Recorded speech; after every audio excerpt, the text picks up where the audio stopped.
Hi friends, ശർക്കര കൊണ്ടുള്ള ഉപയോഗം നമുക്ക് എല്ലാവർക്കും അറിയാം. എന്നാൽ ഇതുപോലെ ഫർണിച്ചറുകൾ എന്തെങ്കിലും കേടായിട്ടുണ്ടെങ്കിൽ ശർക്കര ഉപയോഗിച്ചിട്ട് നമുക്കത് ശരിയാക്കി എടുക്കാനായിട്ട് പറ്റും.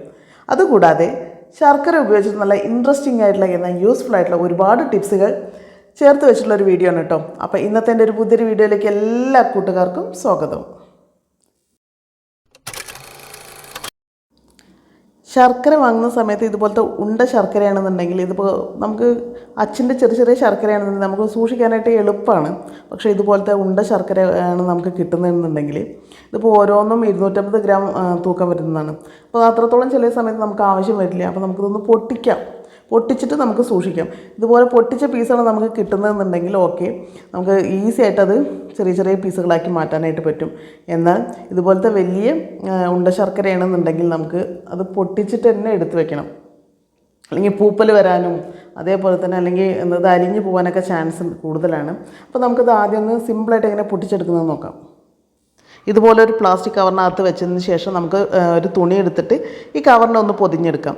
ഇതിപ്പോൾ നമ്മൾ തുണി എന്താണെന്ന് വയ്ക്കുന്നത് വെച്ചാൽ നമ്മൾ ഇത് പൊട്ടിക്കുന്ന സമയത്ത് കവർ പൊട്ടിയിട്ട് നമ്മൾ ഉള്ളിലുള്ള ശർക്കര പുറത്തേക്ക് വരാതിരിക്കാനാണ്.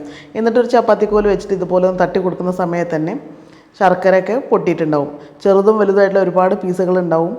നമ്മൾ ഇത് ഇങ്ങനെ എടുത്ത് വെച്ച് കഴിഞ്ഞാൽ ഒരാഴ്ചയിൽ കൂടുതൽ ഇതേപോലെ നിൽക്കില്ല. പെട്ടെന്ന് തന്നെ നമ്മൾ തുറക്കുക അടയ്ക്കുകയൊക്കെ ചെയ്യുന്ന കാരണം ഇത് അലിഞ്ഞു പോകാൻ ചാൻസ് കൂടുതലാണ്. അതുകൂടാതെ വെള്ള കളറുള്ള ഒരു പൂപ്പൽ വരും. ആ പൂപ്പൽ വന്നു കഴിഞ്ഞാൽ പിന്നെ ശർക്കര അതിൻ്റെ ടേസ്റ്റേ മാറിപ്പോവും. നമ്മൾ എത്ര വാഷ് ചെയ്ത് ഉപയോഗിച്ചാലും അതിൻ്റെ ഒരു ടേസ്റ്റ് നമുക്ക് കിട്ടില്ല.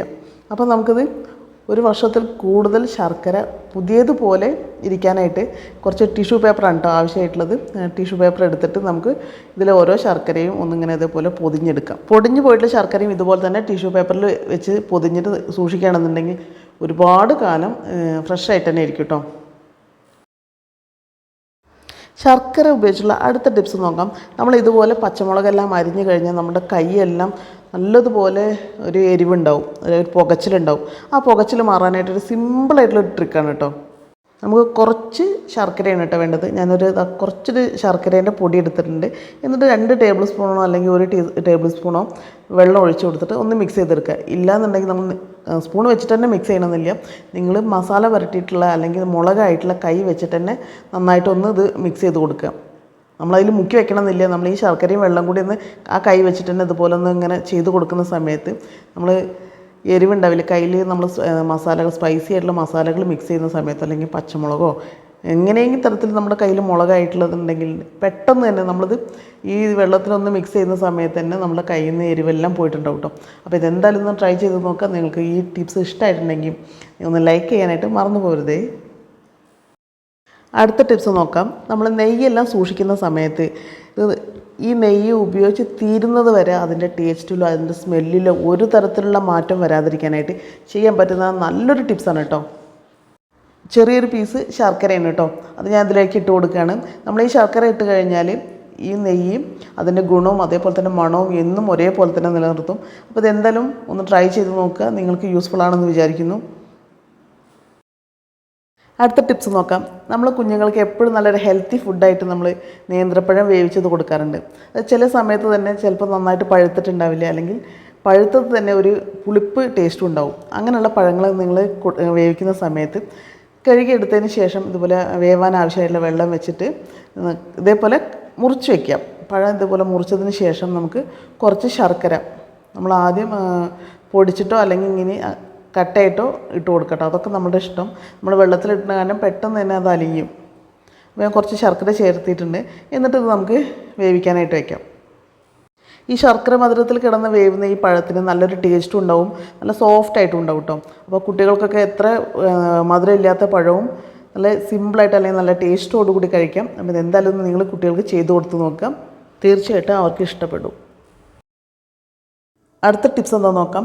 ഓടിൻ്റെ പാത്രങ്ങളോ അല്ലെങ്കിൽ ഓടിൻ്റെ വിളക്കുകളോ അല്ലെങ്കിൽ അങ്ങനെ ഓടിൻ്റെതായിട്ടുള്ള എന്തെങ്കിലും സാധനങ്ങൾ നമ്മൾ ഒരുപാട് ദിവസം ഉപയോഗിക്കുമ്പോൾ അതിൽ ക്ലാവ് വരാറുണ്ട്, അല്ലെങ്കിൽ ഒരു കറുപ്പ് വന്ന് പോകാറുണ്ട്. അതെല്ലാം ക്ലീൻ ചെയ്യാനായിട്ട് നമുക്ക് പെട്ടെന്ന് നമ്മളെ വീട്ടിലുള്ള ഒരു സാധനം വെച്ച് നന്നായിട്ട് ക്ലീനാക്കി എടുക്കാനായിട്ട് പറ്റും കേട്ടോ.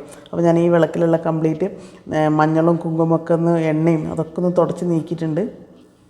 ഞാനിതവിടെ കുറച്ച് ശർക്കരയുടെ പൊടിയാണ് ഇപ്പോൾ എടുത്തിരിക്കുന്നത് കേട്ടോ. എന്നിട്ട് ഈ വിളക്കിൻ്റെ എല്ലാ ഭാഗത്തും ഒരല്പം വെള്ളവും കൂടി മിക്സ് ചെയ്തിട്ട് നന്നായിട്ടൊന്ന് തേച്ച് പിടിപ്പിച്ച് കൊടുക്കുക. ഒരല്പം നനവുണ്ടെങ്കിലാണ് നല്ല രീതിയിൽ അത് ക്ലീനായി കിട്ടുള്ളൂ കേട്ടോ. അപ്പോൾ എന്നിട്ട് എല്ലാ ഭാഗത്തും ഇതുപോലെ ഒന്ന് തേച്ച് കൊടുക്കുന്നുണ്ട്. തേച്ച് വെച്ചതിന് ശേഷം നമ്മൾ ഒരു 10-15 മിനിറ്റ് അങ്ങനെ റെസ്റ്റ് ചെയ്യാനായിട്ട് വെക്കുക കേട്ടോ. നല്ലതുപോലെ തന്നെ എല്ലാ ഭാഗത്തും ഈ ശർക്കരയുടെ ഇത് വരുന്ന രീതിയിൽ തേച്ച് കൊടുക്കുന്നുണ്ട്. എന്നിട്ട് നമുക്കതൊരു 15 മിനിറ്റോളം മിനിമം നമ്മൾ അതുപോലെ തന്നെ വെക്കാം. ഒരു 15 മിനിറ്റിന് ശേഷം കേട്ടോ അത് വെള്ള ശർക്കരയായിരുന്നു കണ്ടോ, നല്ല കറുപ്പ് കളറായിട്ട് മാറിയിട്ടുണ്ട്. എന്നിട്ട് നമുക്ക് വെറും വെള്ളം മാത്രം ഉപയോഗിച്ചിട്ട് കഴുകിയെടുക്കാം. വെള്ളം മാത്രം ഉപയോഗിച്ച് കഴുകിയപ്പോൾ തന്നെ നല്ല ക്ലീൻ ആയിട്ടുണ്ട്. അപ്പോൾ ഈ ഒരു ടിപ്സിനെ കുറിച്ച് നിങ്ങളുടെ അഭിപ്രായങ്ങളൊന്ന് കമൻറ്റ് ചെയ്യണേ. അടുത്ത ടിപ്സ് ഒന്ന് നോക്കാം. നമ്മുടെ എല്ലാവരുടെയും വീട്ടിലും മരത്തിൻ്റെ എന്തെങ്കിലുമൊക്കെ ഒരു സാധനങ്ങളുണ്ടാവും. കട്ടിലോ ജനലോ വാതിലോ അങ്ങനെ എന്തെങ്കിലുമൊക്കെ ഉണ്ടാവും. മേശ, ഇതുപോലത്തെ മേശയും കാര്യങ്ങളൊക്കെ ഉണ്ടാവും. ഇതുപോലെ പൊട്ടിക്കഴിഞ്ഞാൽ ഒരിക്കലും ഉപേക്ഷിക്കരുത്. നിങ്ങൾക്ക് ശർക്കര ഉപയോഗിച്ചുകൊണ്ട് തന്നെ അത് ശരിയാക്കാനായിട്ട് പറ്റും കേട്ടോ. ഇനിയിപ്പോൾ തന്നെ മരത്തിൻ്റെ എന്ത് സാധനങ്ങളും നിങ്ങൾക്ക് ശരിയാക്കി എടുക്കാനായിട്ട് പറ്റും. അതിനായിട്ട് ഞാൻ കുറച്ച് ശർക്കര എടുത്ത് വെച്ചിട്ടുണ്ട് കേട്ടോ. നമ്മൾ എത്രത്തോളം നമുക്ക് ഒരു ഇത് വേണം, മിക്സ് വേണോ അതിനനുസരിച്ച് എടുക്കാം. അപ്പോൾ ഞാൻ കുറച്ച് ശർക്കര എടുത്തിട്ടുണ്ട്. ഞാനിപ്പോൾ ഇത്രയും ശർക്കരയാണ് ഇപ്പോൾ എടുത്തിരിക്കുന്നത് കേട്ടോ. ഇനി ഇത് കൂടാതെ നമുക്കിതിലേക്ക് കുറച്ച് ചുണ്ണാമ്പും കൂടി ആവശ്യമായിട്ടുണ്ട്. അപ്പോൾ ഈ ചുണ്ണാമ്പും ശർക്കരയും കൂടി മിക്സ് ചെയ്തിട്ടുള്ള ഒരു കൂട്ടാണ് നമ്മൾ ഉപയോഗിക്കുന്നത്. ഈ കൂട്ടിനെ കുറിച്ച് നിങ്ങൾക്ക് പഴയ ആളുകളോട് ചോദിച്ചാൽ കറക്റ്റായിട്ട് മനസ്സിലാവും. അവർക്കൊക്കെ നന്നായിട്ട് അറിയുന്ന, എല്ലാവരും ഉപയോഗിച്ചിരുന്ന ഒരു മെത്തേഡാണ് കേട്ടോ അത്. ഈ ഒരു കൂട്ടിന് വേണ്ടിയിട്ട് ചുണ്ണാമ്പും ശർക്കരയും ഒരേ അളവിലാണ് എടുക്കേണ്ടത്. അപ്പോൾ ശർക്കര ഒന്ന് ആദ്യം ഉരുക്കി എടുക്കുന്നുണ്ട് കേട്ടോ. ഞാൻ കുറച്ച് വെള്ളം ഒഴിച്ചിട്ട് ചെറുതായിട്ടൊന്ന് ഉരുക്കി എടുക്കുന്നുണ്ട്. എന്നിട്ട് ഇതിലേക്ക് നമുക്കിനിയും ചുണ്ണാമ്പിൻ്റെ പൊടിയില്ലേ അതെല്ലാം ചേർത്ത് ഒന്ന് മിക്സ് ചെയ്ത് കൊടുക്കുക. ശർക്കര കുറച്ച് വെള്ളം ഒഴിച്ചത് കാരണം പെട്ടെന്ന് തന്നെ കട്ടയാവുന്നുണ്ട്. അപ്പോൾ കുറച്ചും കൂടി വെള്ളം ഒഴിച്ചിട്ട് നമ്മൾ ഇത് ചുണ്ണാമ്പ് ഒന്ന് മിക്സ് ആവുന്ന രീതിയിൽ കുറച്ച് വെള്ളം ഒഴിച്ചിട്ട് ഒന്നും കൂടി ഒന്ന് നമ്മൾ സ്റ്റൗവിലൊന്ന് വെച്ചിട്ട് ഒന്ന് കുറുക്കിയെടുക്കുക. ചുണ്ണാമ്പും ശർക്കരയും കൂടി ഉരുക്കിയെടുത്തുള്ള ഒരു മിക്സാണ് ഇത്. ഈ ശർക്കര പെട്ടെന്ന് തന്നെ ചൂടാറിക്കഴിഞ്ഞാൽ കല്ല് മരിയൊക്കെ ആവും. അപ്പോൾ പെട്ടെന്ന് തന്നെ ഇത് നമ്മൾ ചെയ്യുന്ന സമയത്തായിരിക്കണം ഇത് ഉരുക്കിയെടുക്കേണ്ടത്. ഞാനിത് മിക്സ് ചെയ്തുകൊണ്ടിരിക്കുന്ന സമയത്ത് തന്നെ ഇത് കട്ടിയായി വരുന്നുണ്ട് കേട്ടോ. നിങ്ങൾക്ക് തന്നെ കണ്ടാൽ അറിയാനായിട്ട് പറ്റും. ഇതിങ്ങനെ തിക്കായി വന്നുകൊണ്ടിരിക്കുകയാണ്. ഈ ഒരു കൂട്ട് കട്ടിയാവുന്നതിന് മുന്നേ തന്നെ ഞാൻ ഈ മരത്തിൻ്റെ പീസിലേക്ക് തേച്ച് കൊടുക്കുന്നുണ്ട് കേട്ടോ. നല്ല തിക്കായിട്ട് തന്നെ തേച്ച് കൊടുക്കുന്നത്. അപ്പോൾ നമ്മളിത് പ്രസ് ചെയ്ത് വെക്കുന്ന സമയത്ത് എല്ലാ ഭാഗത്തേക്കും അത് സ്പ്രെഡ് ആയിക്കോളും. അപ്പോൾ ആ രീതിയിൽ ഇങ്ങനെ തേച്ച് കൊടുക്കുന്നുണ്ട്. കണ്ടോ, നല്ല ഇപ്പോൾ തന്നെ നല്ല കല്ല് മാരിയായി വരുന്നുണ്ട്. കാറ്റ് തട്ടുന്തോറും ഇത് നല്ല സ്ട്രോങ് ആയി വരുന്നുണ്ട്. നിങ്ങൾ സാധാരണ ഈ വുഡെല്ലാം ഒട്ടിക്കുന്നതിൻ്റെ ഗം ഉപയോഗിക്കുന്നതിനേക്കാളും ഏറ്റവും ബെസ്റ്റാണ് കേട്ടോ ഇത്. ഒരു കാലത്തും പിന്നെ അവിടെ നിന്ന് വിട്ടു വരില്ല. ശ്രദ്ധിക്കേണ്ടതെന്ന് വെച്ചാൽ ആ കൂട്ട് ഉണങ്ങുന്നതിന് മുന്നേ നമ്മൾ ഒട്ടിച്ചിരിക്കണം. പിന്നെ നമ്മൾ എടുക്കുന്ന ശർക്കരയും ചുണ്ണാമ്പും ഒരേ അളവായിരിക്കണം. ശർക്കര കൊണ്ടുള്ള അടുത്ത ടിപ്സ് നോക്കാം. നമ്മൾ ദോശക്കല്ല് ചില സമയങ്ങളിൽ നമ്മൾ ദോശ എത്ര ചുട്ടെടുക്കുന്ന സമയത്ത് കല്ലിൽ ഒട്ടിപ്പിടിക്കും. അപ്പോൾ അതില്ലാതിരിക്കാൻ നല്ലതുപോലെ ദോശക്കല്ല് ചൂടായതിന് ശേഷം ഇതുപോലെ ശർക്കര ഇങ്ങനെ തേച്ച് കൊടുക്കുക. കൈ വെച്ചിട്ട് വലിയ പീസൊക്കെ ആണെങ്കിൽ മാത്രം കൈ വെച്ച് തേക്കുക കേട്ടോ. അല്ലെങ്കിൽ നമ്മുടെ കയ്യിലായി പോവും, പൊള്ളാനായിട്ട് ചാൻസ് ഉണ്ട്. അപ്പോൾ അല്ലെങ്കിൽ ഒരു സ്പൂണോ എന്തെങ്കിലും വെച്ചിട്ട് ഇതുപോലെ ഫുള്ളായിട്ടൊന്ന് തേച്ച് കൊടുക്കുക. ആ ചൂടോടെ നമ്മൾ സ്റ്റവ് ഓഫ് ചെയ്തിട്ടുണ്ട്.